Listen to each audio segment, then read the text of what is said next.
наша ведущая, пусть это будет наша водяная, называет тематику. Например, морская. Значит, вы должны застыть именно в морской тематике, показать свою фигуру.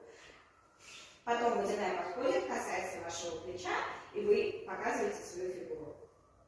Та фигура, которая будет лучше, станет следующей ведущей. Итак, начнем. Море волнуется раз, море волнуется два, море волнуется